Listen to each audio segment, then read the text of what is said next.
Okay, we are a day out from a 2-day procedure. We did FUE here.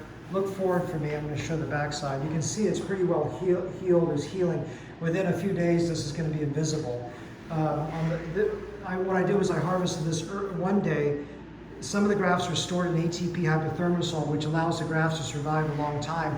So the grafts were placed on one day here, and the remaining grafts, I made the recipient sites the next day, did an eyebrow transplant, was able to place, my staff was able to place the grafts the second day for the eyebrow, harvested beard hairs here the second day, and transplanted into the line to strengthen the beard to transition across the mustache area.